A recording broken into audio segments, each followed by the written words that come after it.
The following program is brought to you in living color on NBC. Good evening, ladies and gentlemen. Greer Garson. Oh, Miss Garson, whenever I see you, I just go all mushy inside. Oh, I'm just a little fellow, but I'm so fond of you, and you're so kind and gentle and everything. Could I have your... Look, we've got a show to get on, so bug off, little fellow, will you?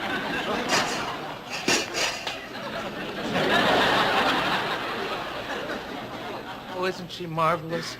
And to think, she took time out of her busy schedule just to talk to me.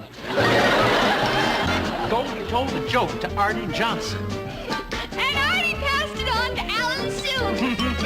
Alan told Teresa. And Teresa told Pam.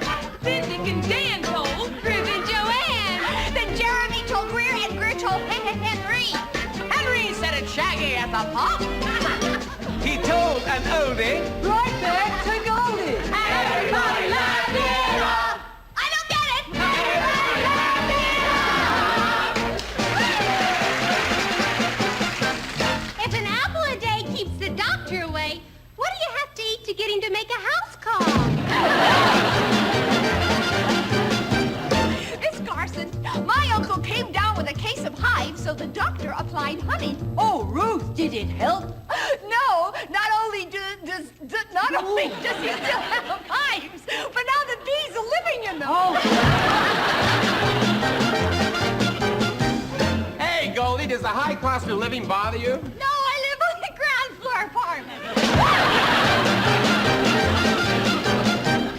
Greer, I understand that President Nixon is worried about what steps to take in Latin America. Well, when I was there, the bossa nova was very big. I'm supposed to call you.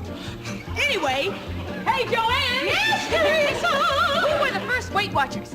Well, actually, it was Lady Godiva's neighbors. They couldn't wait to watch her. Say, Dan, Yes. what did they get when they crossed Sophia Loren with a Polaroid camera? I don't know, Artie. What? A girl who developed in 60 seconds. Yes, you again, Teresa. What is it? What is it? You know, now that they're teaching sex education in school, Uh-huh. I understand they're changed the 3 R's to reading, writing, and reproduction. Goldie! Yes. Hey, you know, I was at a party last week with Elizabeth Taylor. Gee, really? Yeah. Did you see her better half? Yeah, and I saw Richard Burton there, too. Oh, Miss Garson, it's been so great having you on the show. I just adore you. Well, it's very sweet of you, Henry. And now I'll tell you something. Bug off, little fella.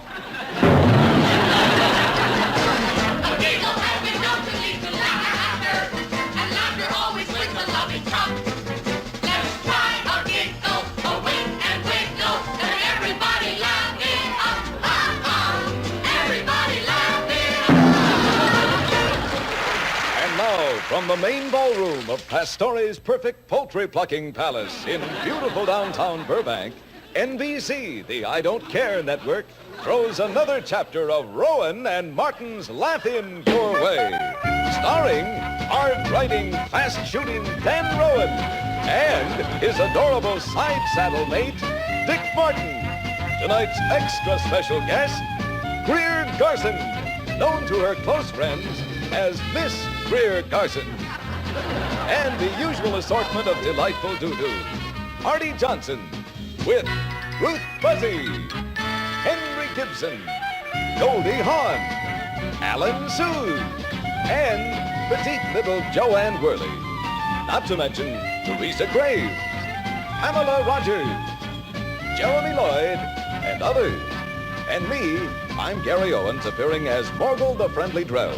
Now, watch this. Meet Mrs. Anna Farquhart, mother of 10. Mrs. Farquhart, why do people often mistake you for your teenage daughter? Probably their eyes ain't too good. NBC says, if it feels good, do it. Evidently, this makes NBC feel good. So they are going to do it. Portions of Rowan and Martin's Laugh-In are brought to you by all those beautiful Brack hair products. If you see a girl with beautiful hair, don't get jealous. It's just that some girls get all the brecks. And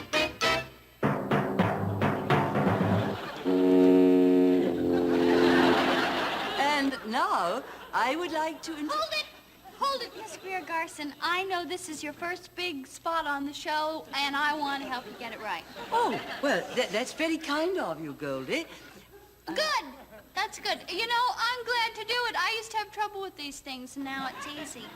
Well, I hope I can handle it. I just... Now.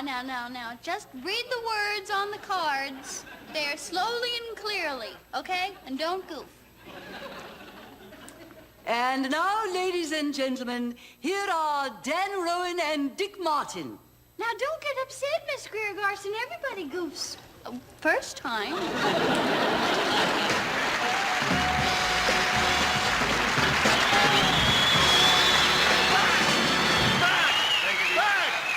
Well, there's got to be some order Well, here. such unrestrained quality. Hey, I went by your place yesterday. The whole front yard's filled with chrysanthemums and begonias. Well, that's very strange. I planted flowers. Yeah. I didn't know you were so interested in flowers. I beg your pardon. My new hobby is landscaping and gardening. Oh, well, that's different. You must have a green thumb. Well, thank you. You have a nice curly red mustache. Yeah. You know what a green thumb means. It means that when it comes to growing things, you have a natural proclivity. Aha, must be the crest. It must be. I guess you're just a born agronomist. Agronomist? Well, you take that back. No, better than that. In addition to my natural proclivity and my horticulture, I have a Japanese gardener. I see. Her name is Lotus Blossom. Lotus Blossom. You have a Japanese girl gardener. And not only that, but she takes care of my begonias. And once a week, she prunes my hedge. I don't think I want to hear this. Thins my hibiscus and sprays my aphids. Aphids? Makes a wonderful cup of tea, too. Does she, with the aphid spraying, makes tea? Well, she sure has done wonders in your posy patch. She ain't bad in the garden, either. Oh, I'm overjoyed to hear that. She's got the most gorgeous hibiscus you've ever laid your eyes on. Oh, the ways that she does. Hey, what made you decide on flowers as a hobby? Hobby? Well, my neighbor complained about my other hobby. Which was? Spearfishing. Spearfishing. Why would your neighbor complain about you going spearfishing? Can't imagine why. Unless it was the fact that I was spearfishing in his pool. That might explain. I did pretty good, too. I got an air mattress, 2 rubber ducks, and a 9-pound flounder. Now, what's the flounder doing there? A lot of this. That looks more like a tuna.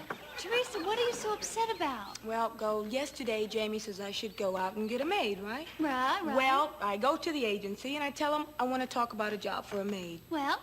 Well, tomorrow morning at 8 o'clock, I'm supposed to report to the Brillstein residence. I just must tell you, darling, you look so nice. Oh, thank you, Joanne. What's happened to you? Well, I took about 40 pounds. 40 pounds? How did you do that? That's not easy. I went on the Los Angeles diet. I don't know the Los Angeles diet. What's that one? I eat only on the days that Mayor Yorty is in town. You poor baby, you must be starving. And now Laugh-In presents Chapter 1 in the story of the Farkle family. Oh, Frank, you've been at it all day. Why do you feel you have to do everything yourself? The point is, I did it myself. That way, I know it will work. Excuse me. Hi, Ferd. Why, Ferd Burfel. Fanny, you remember my friend, Ferd Burfel. Ferd Burfel, this is Fanny Farkle. Hello, Fanny. Say, Frank, this is a fancy flat you got here. Thanks, Ferd. You know, I did it all myself. Is that right? Yes, that's right, Ferd. Frank does everything himself. That's right, Ferd. I do everything myself. Electrical, plumbing, the whole smash. Is that right?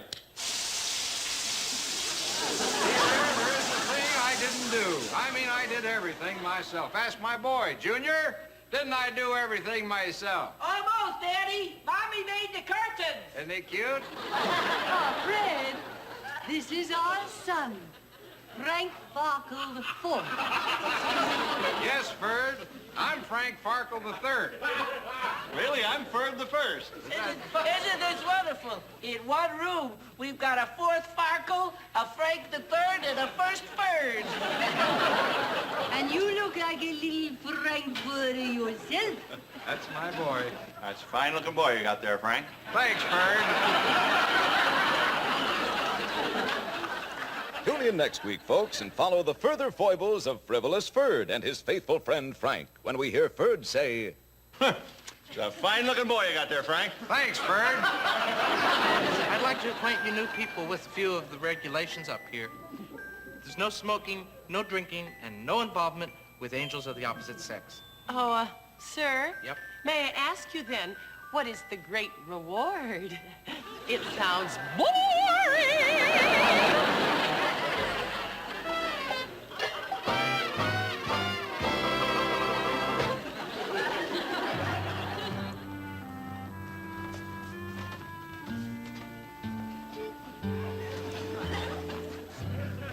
I say. Howdy, partners. You're new in town, ain't you? Don't knock it. That's all there is between here and Dodge City. In the way of royalty, that is. Did you use that new margarine? Tonight's program is pre-recorded. I, however, am live now.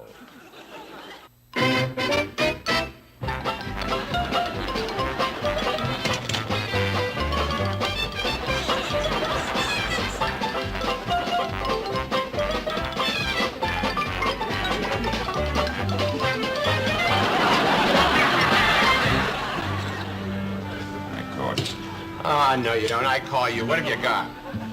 4 aces. Gee, I only got 3 aces. Sorry, pal. 4 of a kind beat 3 of a kind. Well, whatever's fair. I only had 2 aces. Could I have a little bat? No.